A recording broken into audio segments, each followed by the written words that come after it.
Welcome to Season 4 of Public Health on Call, a podcast from the Johns Hopkins Bloomberg School of Public Health.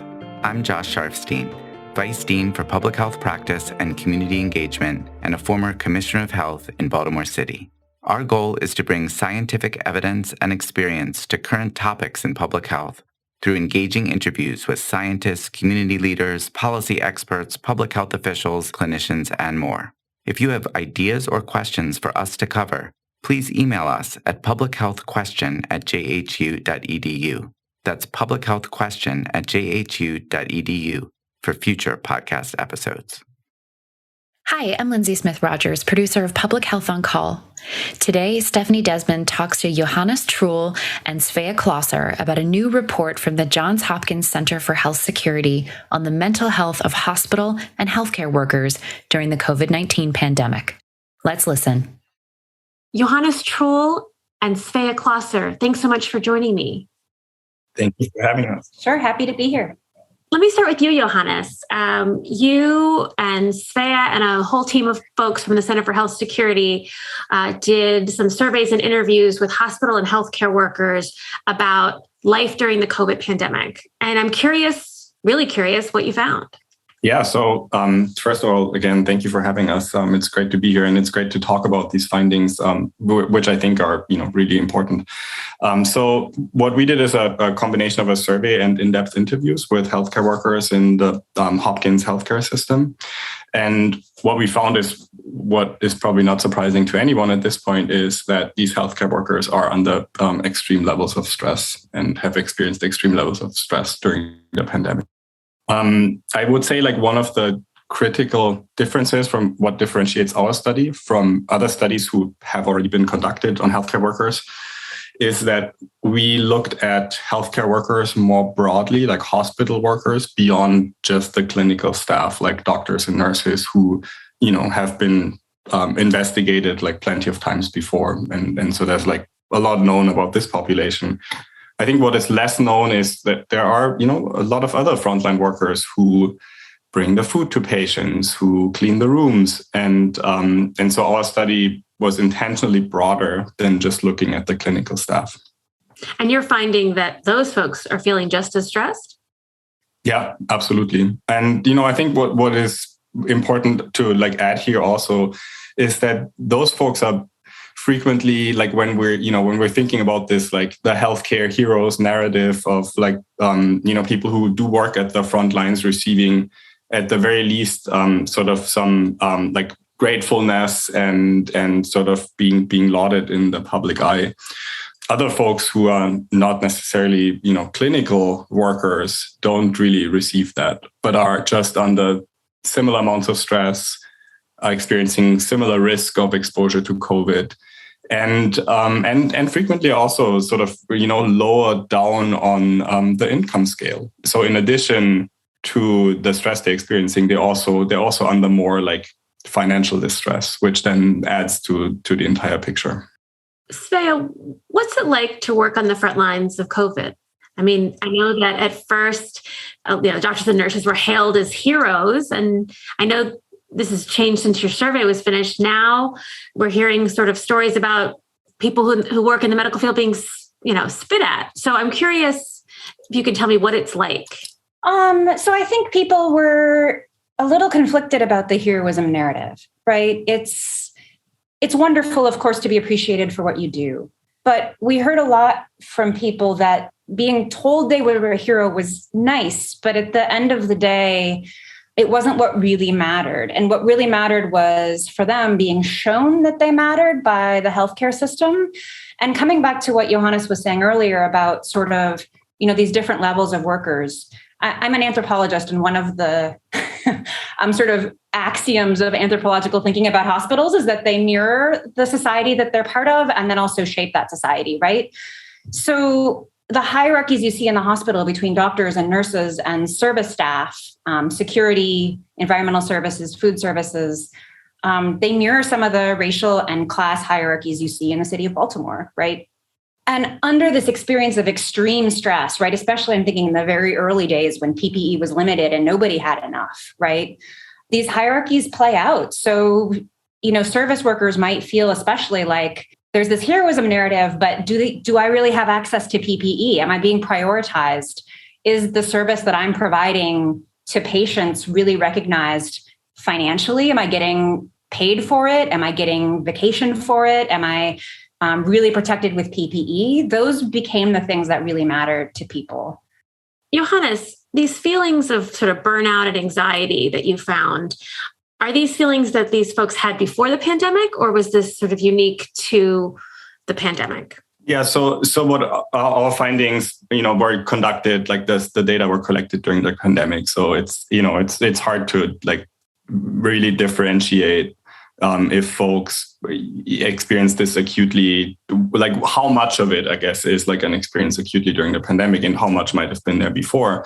But what I can tell you is that if we compare, for example, the levels of anxiety and depressive symptoms that people reported in our survey, they are, I would say, about like orders of magnitude twice as high as they would be in the general population. So, it's not obviously, this is not a comprehensive, like generalizable sample of healthcare workers. But if we look at the sample we have, and if we compare it to sort of, general population samples in the US, then we would see that like sort of experiences of mental distress are roughly twice as likely in this population of healthcare workers and hospital workers. And you mean in the pandemic itself? So twice as much as others are feeling during the pandemic? Exactly. Yeah. During that like snapshot point in time. So Svea, healthcare workers have died at a much younger age than the average population. The fact that they're getting sick is probably adds to the stress. What can you tell me about the fears of getting sick as well as the stress of the job? Yeah, certainly when people were afraid of getting sick. But what's really striking is more than they talked about being afraid of getting sick themselves. They talked about being afraid of infecting their families. And they talked about being anxious about doing the right thing for their patients and not making mistakes. And that was a huge stressor early on, right? Because there was a lot we didn't know.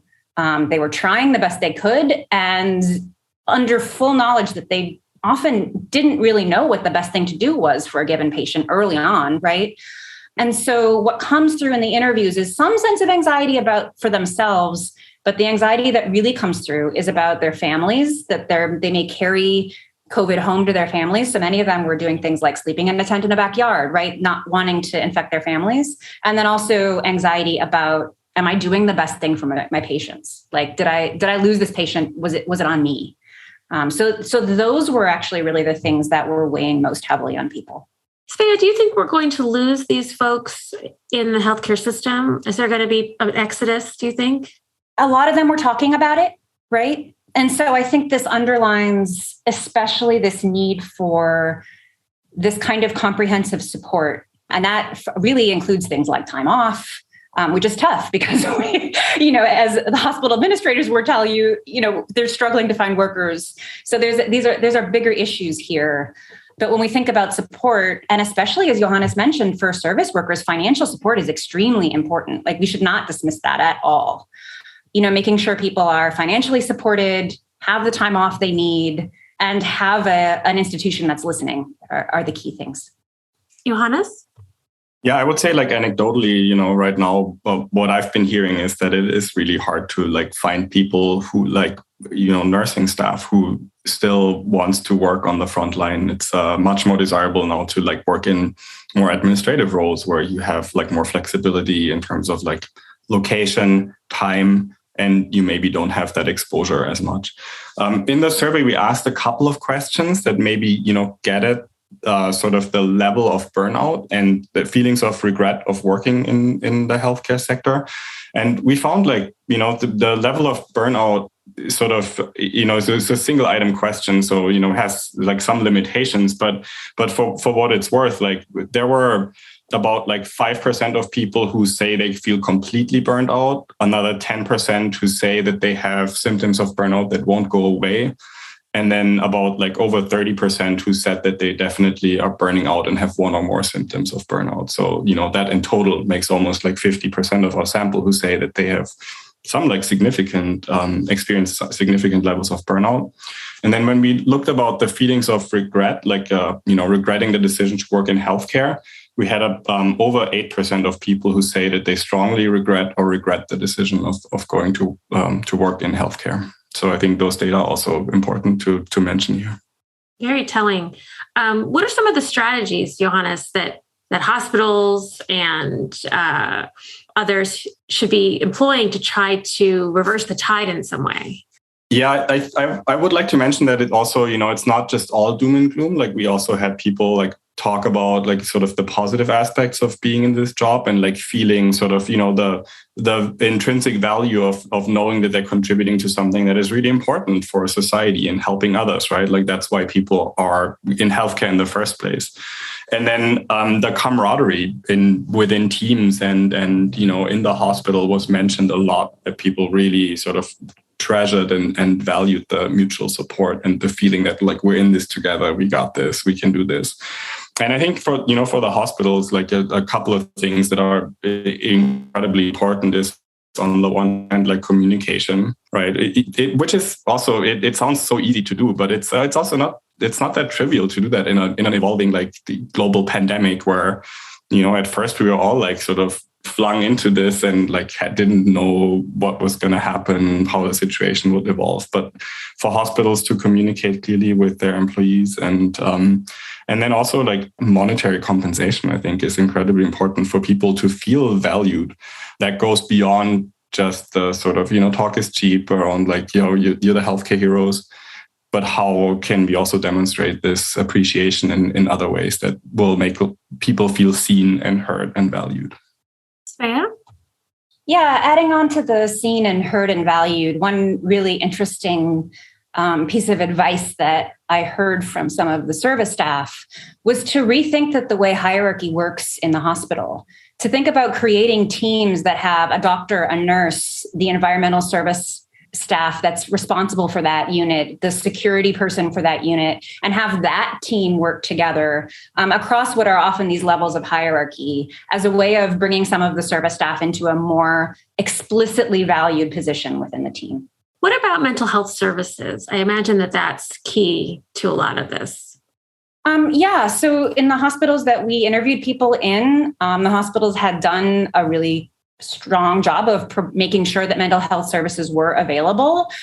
Interestingly enough, many of our interviewees had not accessed them.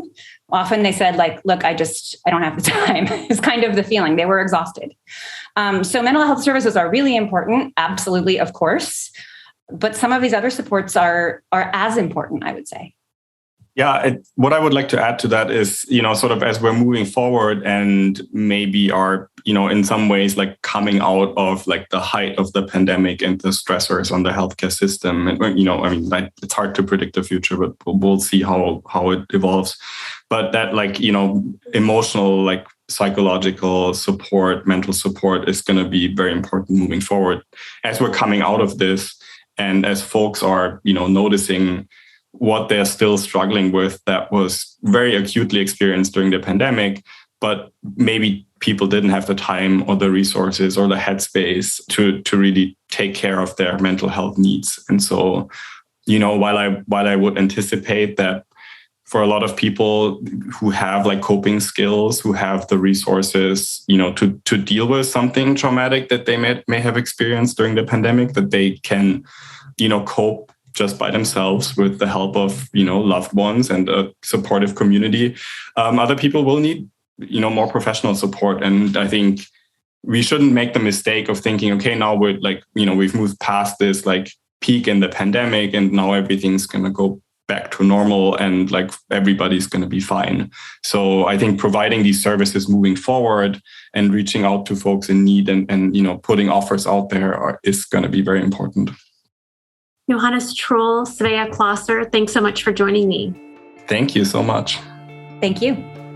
Public Health On Call is produced by Josh Sharfstein, Lindsay Smith-Rogers, and Stephanie Desmond. Audio production by Spencer Greer, Niall Owen McCusker, and Matthew Martin with support from Chip Hickey. Distribution by Nick Moran. Production support from Catherine Ricardo. Social media support from Grace Holes Fernandez and Caroline Wong. Thank you for listening.